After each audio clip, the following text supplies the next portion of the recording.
Welcome back, Chemistry 30. This is the Dissociation, Precipitation, and Solubility Rules lab. So I'll go over what the lab is all about and go over what you need for the pre-lab and what you'll actually be doing in the lab. And then finally, likely in the next video, what you need to do to complete it and hand it in.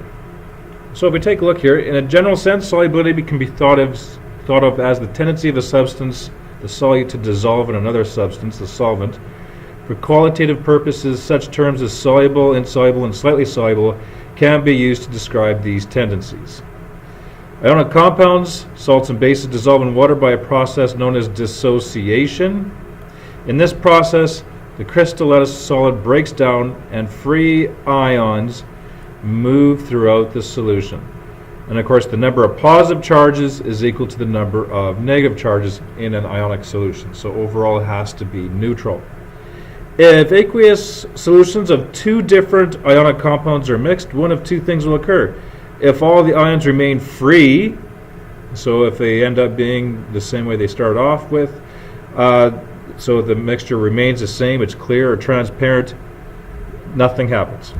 But if two oppositely charged ions are attracted to each other strongly enough, they will bond together to form an ionic compound that is insoluble in water. So in other words, it forms a solid within the solution, and that is referred to as a precipitate.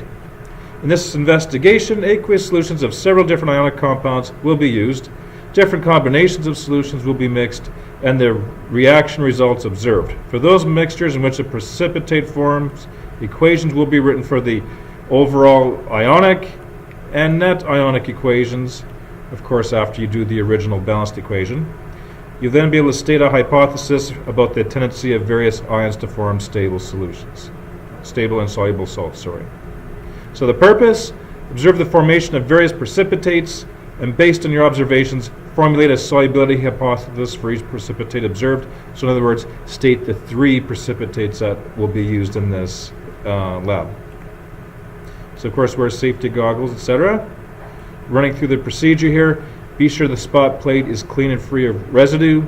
Use the data table on the next page as a guide. Work through all possible combinations of solutions. Okay, and then next, I'm going to get you to change this into 4 drops, just so we can be sure to see it, and change this to 4 drops. So add 4 drops of one solution into the depression plate, 4 drops of the other solution.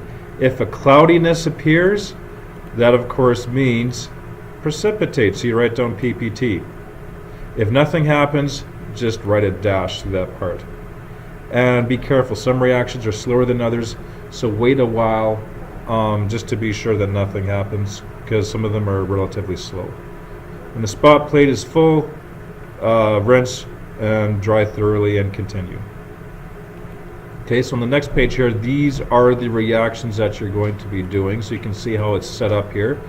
So barium nitrate with potassium chloride, barium nitrate with sodium nitrate, barium nitrate with potassium chromate, barium nitrate with sodium chromate, barium nitrate with potassium chloride.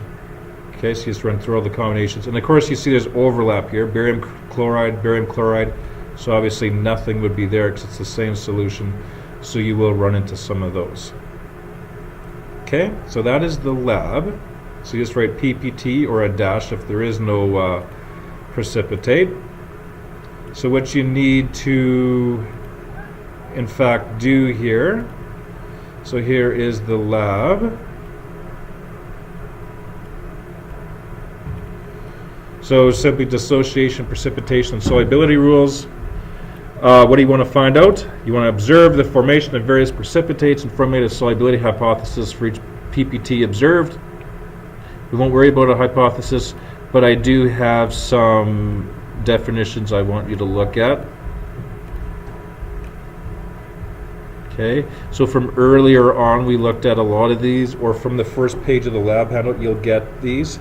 Dissociation you'll find on the lab handout, precipitate, and earlier in the booklet 10.3 we looked at spectator ions, complete ionic equation, and net ionic equation.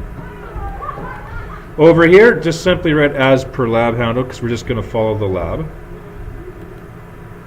Then of course here what we have is complete the data table by writing your PPTs or just a dash, and also complete the 10 dissociation equations so you can come back and work with those. Now by that I mean these ones here on the bottom of the handout. So looking at when you have solid barium nitrate and dissolve it in water, they break down into ions, it gets dissociated. So if you have your pink sheet, we of course know that barium has a charge of Ba2 plus, NO3 has a charge of NO3 minus, and of course here you can see that we have 2 nitrates for every 1 barium. To show that we put the 2 as a coefficient in front. So barium nitrate breaks down to 1 barium ion and 2 nitrate ions. So finish off the rest of those, and of course there's some on the next page here. And then after you have your data table filled in and those 10 dissociation equations, we'll look at what you then need to do to complete the lab. Okay, we'll see you shortly.